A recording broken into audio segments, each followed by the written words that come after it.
Reinvent Yourself in 90 Days. Part 1. The Decision to Restart. Enough is enough. The date was December 31st. But for James, it didn't feel like a celebration. He was sitting on his worn-out sofa, looking at a half-eaten pizza and a mountain of laundry. At 32, James felt like he was stuck in a loop. Every day was a carbon copy of the day before. Wake up late, rush to a job he didn't enjoy, come home exhausted, and spend 4 hours scrolling through videos until his eyes burned. He wasn't living. He was merely functioning.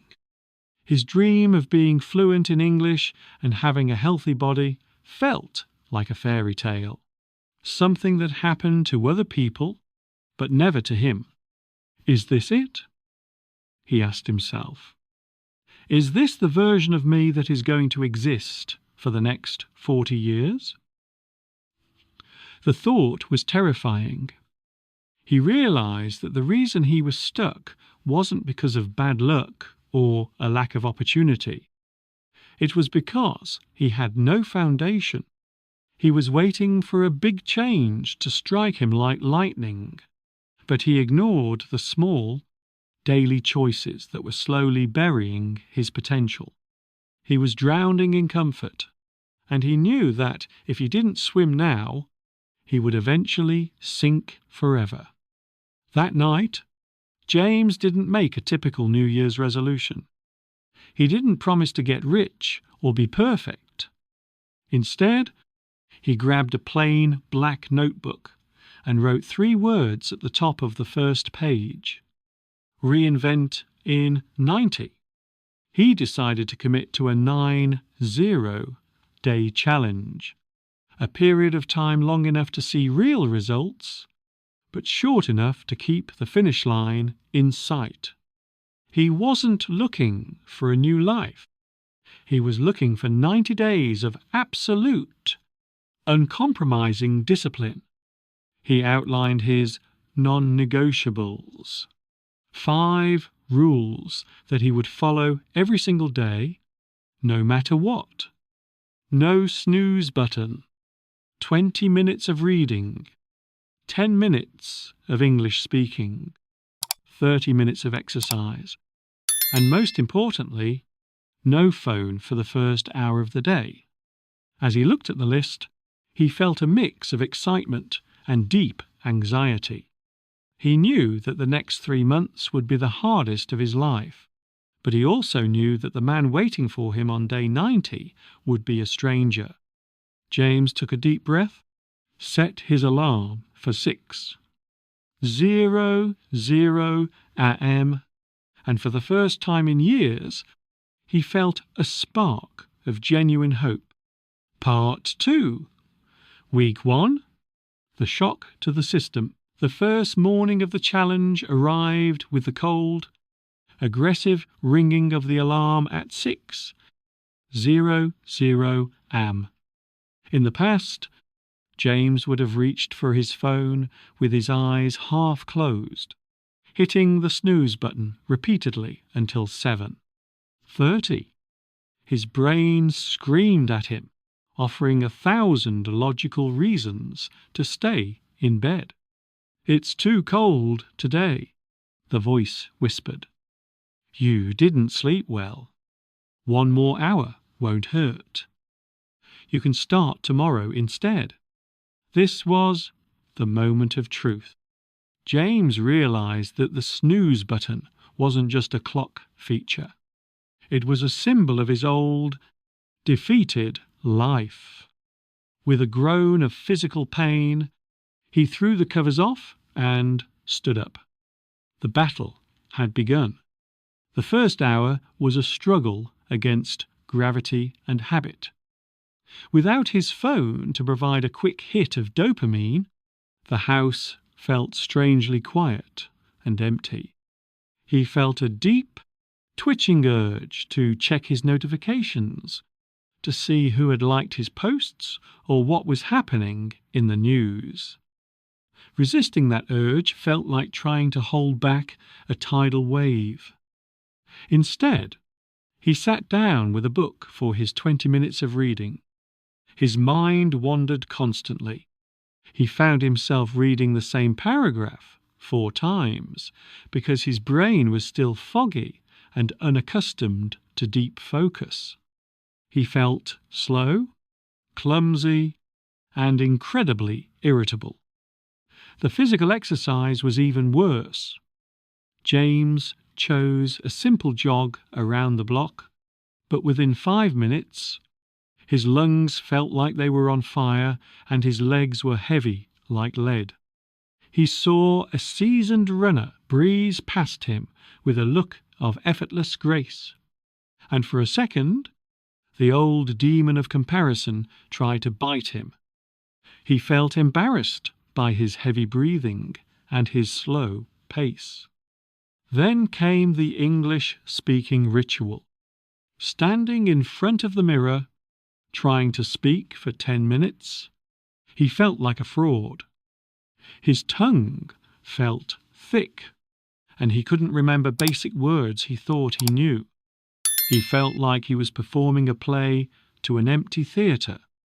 By the end of day 7, James was exhausted. His muscles ached.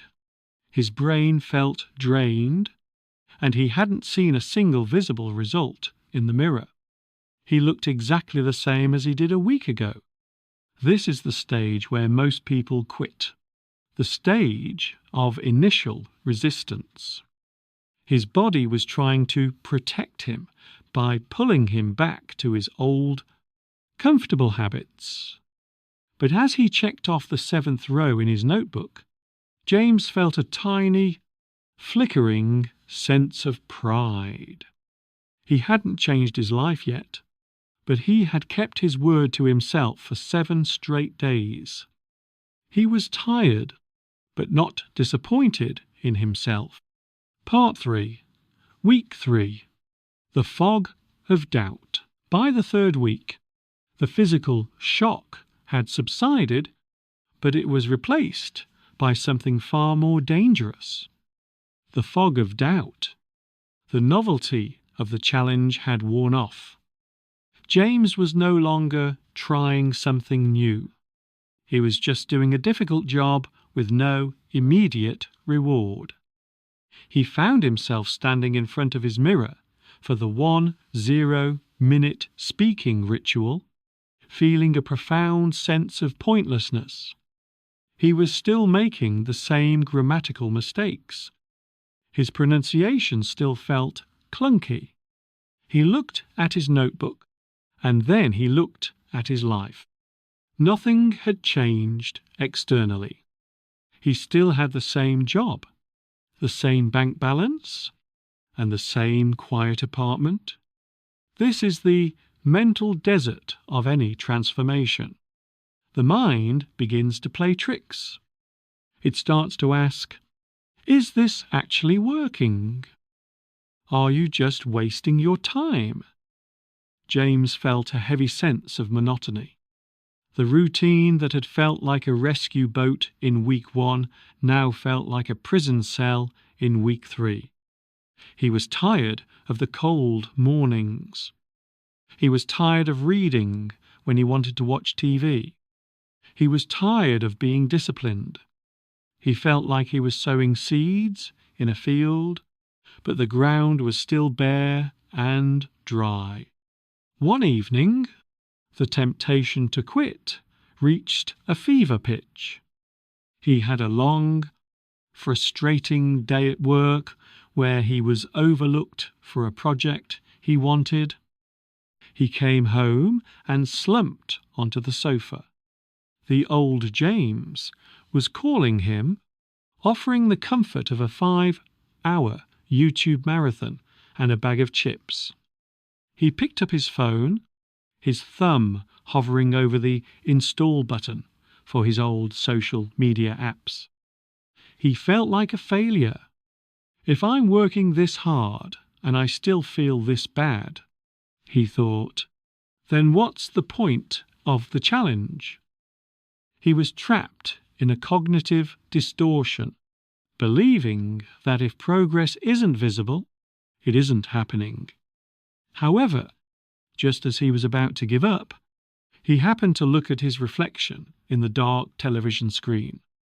He noticed something he hadn't seen before. His posture was different. He wasn't slouching as much as he used to. He realized that although his external world was the same, his internal muscle of resilience was growing. He hadn't hit the snooze button once in 21 days. He had read nearly 2 whole books. He had spoken English for over 200 minutes total.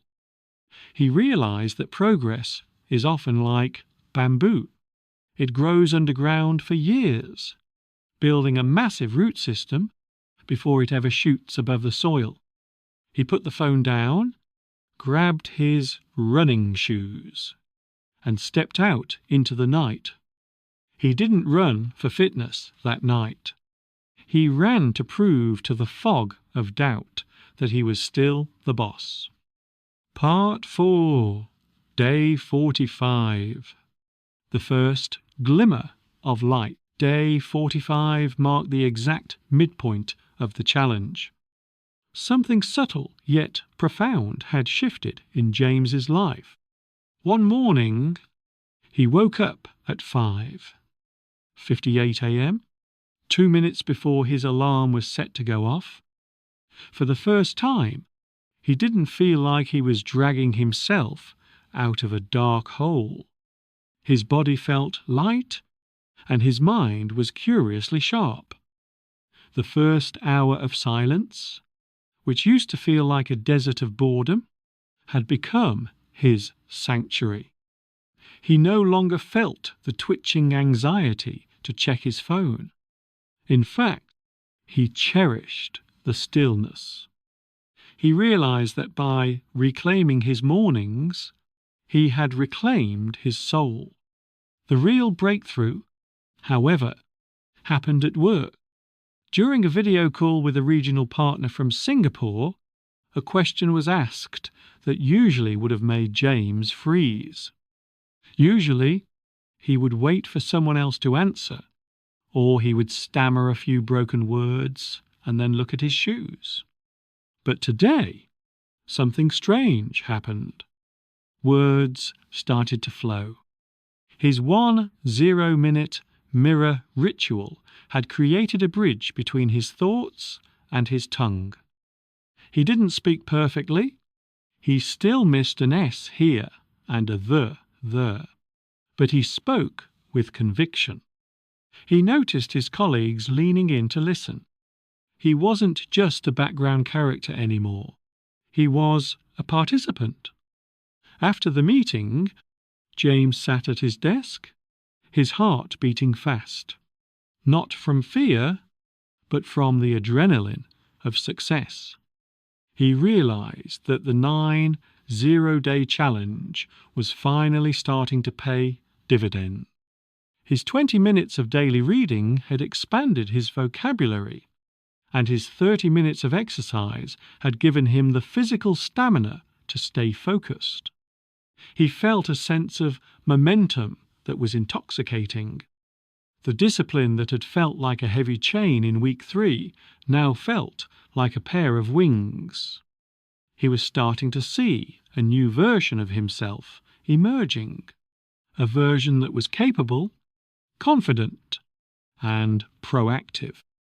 That evening, as he went for his daily run, James didn't feel the need to compare himself to the faster runners in the park.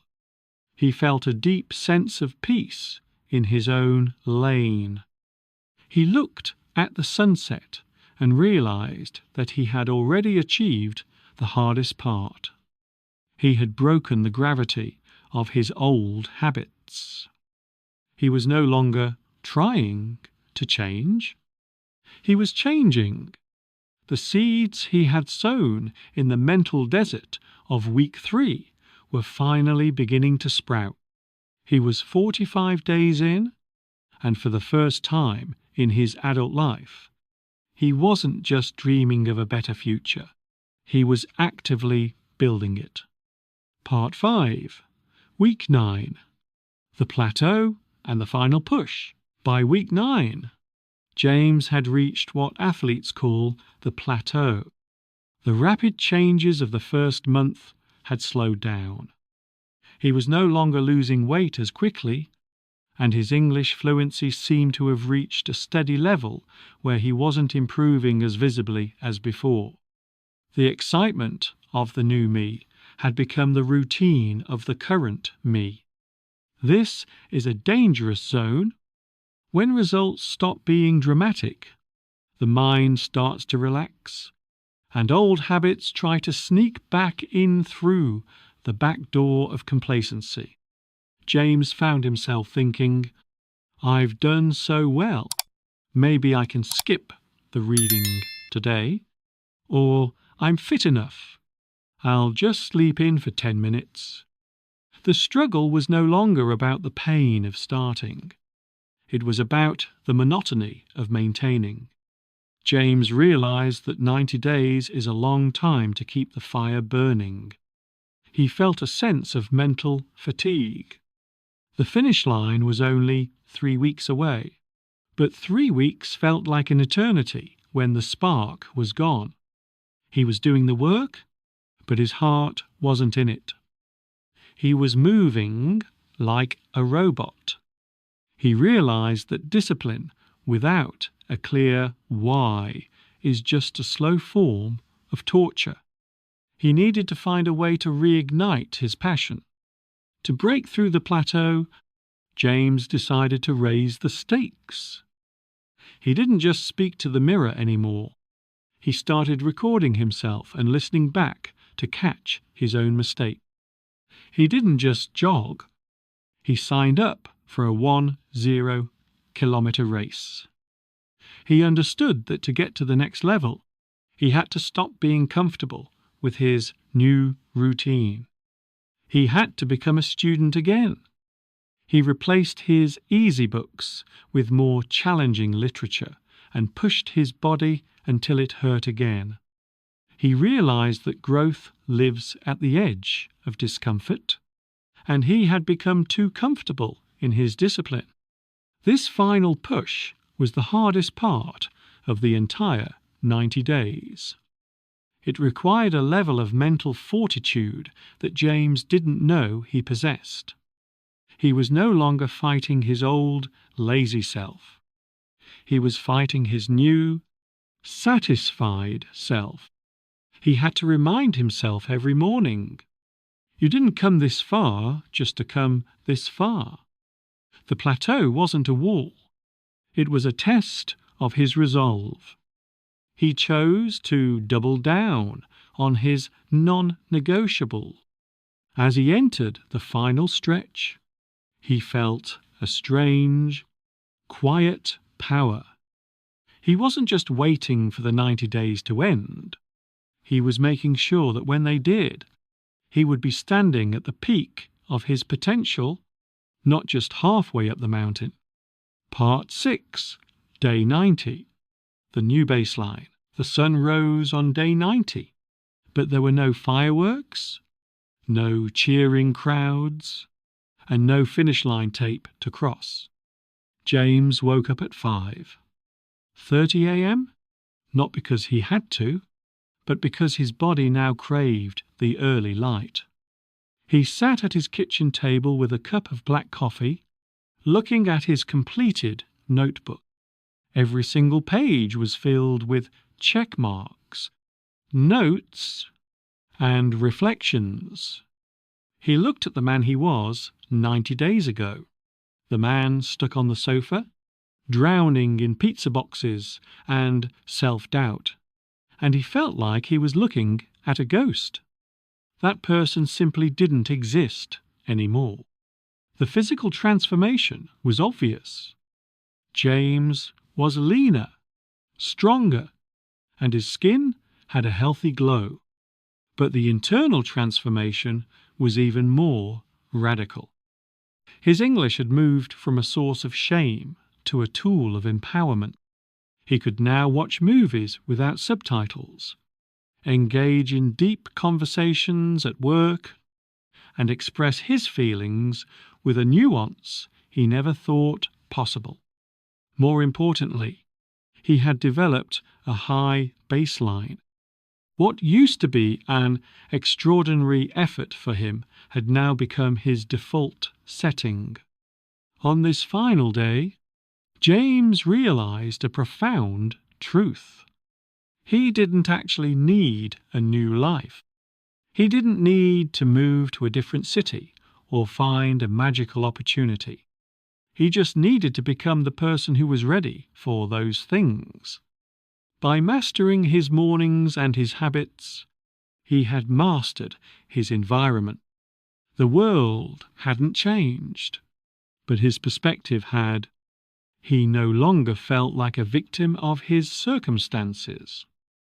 He felt like the architect of his fate. The 90-day challenge wasn't a temporary fix. It was a permanent upgrade to his operating system. As he closed his notebook, James felt a deep sense of peace. He knew that tomorrow would be day 91, and the day after would be day 92. The challenge was officially over, but the lifestyle was just beginning. He stood up, looked at himself in the mirror, and smiled, not because he was perfect, but because he was disciplined. He understood now that you don't need a miracle to reinvent yourself. You don't need luck, and you don't need a new life. You just need 90 disciplined days to prove to yourself that you are worth the effort. James stepped out of his door, ready to face the world, not as a man trying to change, but as a man who had already arrived. Part 7. The Solitude of Discipline. The quiet strength. By the 11th week, James discovered a truth that no one tells you about self-improvement. It can be lonely. As he became more disciplined, he realized he no longer fit into his old world. While his colleagues were complaining about being tired at 9 a.m., James had already been awake for 3 hours, had exercised, and had studied. He felt a growing distance between his new self and his old environment. He wasn't arrogant, but he was different. He was no longer a part of the procrastination club. This was the final psychological test before the finish line. There were Friday nights when he chose sleepover parties, and Sunday mornings when he chose his English books over sleeping in. Some people called him boring, and others told him he was changing too much. James realized that when you change, it makes uncomfortable people reflect on their own lack of progress. He had to learn to be okay with being misunderstood. He learned that integrity is what you do when no one is watching and no one is clapping for you. This solitude, however, gave him something priceless: self-sufficiency. He no longer needed a cheering squad to keep going. He found a quiet strength in the repetitive nature of his habits. The 10 minutes of English speaking became a meditation. The 30 minutes of exercise became his medicine. He realized that he wasn't doing this for 90 days to impress the world. He was doing it to build a home inside himself that he actually liked living in. He was finally comfortable in his own skin, even if he was standing alone. Part 8. The Wisdom of Retrospect. The 3 Pillars of Change. Now that James had finished his 90-day journey, he realized that his success wasn't just about waking up early or jogging. It was about a fundamental shift in how he viewed himself and the world. Looking back at his notebook, he identified 3 pillars that made his transformation possible. These are the lessons he would give to anyone feeling stuck today. Pillar 1. The small wins theory. James learned that big goals are often the enemy of progress. If he had started by saying, "I want to speak English perfectly," he would have quit on day 3. Instead, he focused on micro victories. By winning the battle against the snooze button every morning, he sent a signal to his brain that he was a winner. These tiny successes created a compound effect. He realized that discipline is a muscle. You don't start by lifting 100 kilograms. You start by showing up to the gym every day. Pillar 2. Environment over willpower. In the beginning, James tried to rely on willpower alone, but willpower is a limited resource. He learned to engineer his environment. He put his phone in another room at night. He laid out his workout clothes the evening before. He kept his English book on his pillow. By making good habits easy and bad habits difficult, he didn't have to fight himself every morning. He realized that the most successful people aren't the ones with the most willpower, but the ones who design their lives so they don't have to use it. Pillar 3. Embracing the boring days. The most profound lesson James learned was the value of monotony. He used to wait for inspiration to strike before he practiced English or exercised. But inspiration is unreliable. True change happens on the boring days. He stopped looking for sparkle and started looking for rhythm. He learned that the magic you are looking for is found in the work you are avoiding. James realized that anyone can be motivated for a day, but only the resilient can be disciplined for 90 days. He understood that the challenge wasn't a sprint to a finish line. It was a training camp for the rest of his life. He was no longer afraid of the future because he knew that as long as he controlled his daily routine, he controlled his destiny. The 90-day challenge was over, but the philosophy of the new baseline would stay with him forever. He had become his own miracle. Part 9. The ripple effect. Beyond the mirror. For a long time, James believed that his life was a series of external problems. He thought he had a boring job, uninspiring friends, and bad luck. However, as he entered the weeks following his 90-day challenge, he witnessed a fascinating phenomenon, the ripple effect. Like a stone thrown into a still lake, his internal discipline was creating waves that touched every corner of his external world. He wasn't just changing his habits, he was changing his frequency, and the world was beginning to tune in. The first ripple appeared in his professional life. Because James was no longer waking up late, he arrived at the office with a calm, focused energy. His first hour of reading and silence had given him a level of mental clarity that his colleagues lacked. During a high-stakes strategy meeting, his manager noticed a difference. James didn't just sit in the corner. He contributed with a confidence that felt natural. His English, once a source of hesitation, was now a tool of precision. 2 weeks later, he was invited to lead a new project. He realized that the promotion wasn't a gift. It was an inevitable response to his new standard of excellence. The second ripple touched his social circle. In the past, James had spent his evenings complaining about life with people who were just as stuck as he was. But as his new routine took hold, those conversations started to feel heavy and draining. He found himself naturally gravitating toward people who talked about ideas and growth rather than gossip and problems.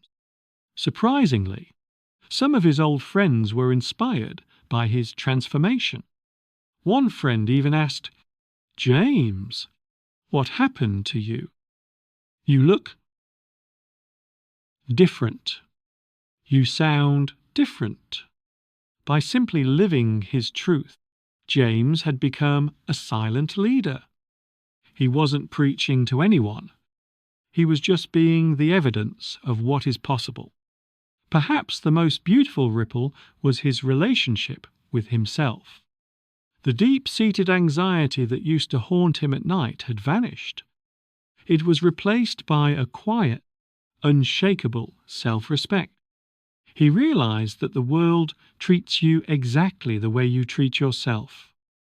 Because he honored his promises to himself every morning, the world began to honor him too. He understood now that he didn't have to chase success. Success was being attracted to the person he had become.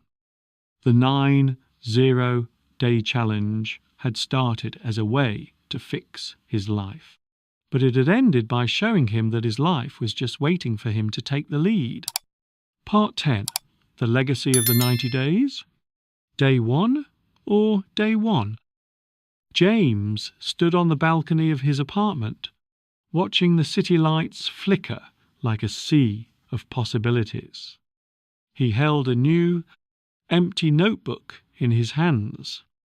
Today wasn't day 91. It was a new day 1. He realized that the greatest gift of the last 3 months wasn't the promotion or the improved English. The real legacy was the death of his excuses. He had proven to himself that change is not a matter of finding time, but of prioritizing it. He had learned that the version of yourself you want to become is already inside you, waiting for you to get out of the way. As James wrote the first entry in his new journal, he thought about all the people who were currently where he was 90 days ago. He thought about the millions of people who wake up every day feeling like they are behind in life. If he could speak to them, he wouldn't tell them to work harder or run faster. He would tell them to be brave enough to be small. He would tell them that the most magnificent transformations don't start with a giant leap. They start with a single morning where you refuse to hit the snooze button. You don't need a new life, James whispered to the night air. You just need 90 days of showing up for yourself. He understood that discipline is not a punishment for your past self. It is an act of self-love for your future self. The 9-0-day challenge had taught him that you cannot control the wind, but you are the absolute master of your own routine. And when you master your routine, you master your life. James closed his notebook and looked at the clock. He knew that tomorrow at 5:30 a.m., his body would wake up, ready for the silence, the reading, the speaking, and the movement. He wasn't afraid of the struggle anymore. He welcomed it, because on the other side of struggle is the only thing that truly matters: growth. James went to sleep with a heart full of peace, knowing that the journey never truly ends. It just gets better. You've watched James transform from a man who was stuck to a man who is the architect of his fate. Now, the question is for you. Is today day one of another loop, or day one of your transformation? You don't need a miracle. You don't need luck. You just need the courage to start. Join the 90-day reinvention challenge today. Pick your own non-negotiables. Write them down. Start tomorrow morning. Share your day one commitment in the comments below. Let's build a community of growth here at the English Oasis. We believe in you. Now, it's time for you to believe in yourself.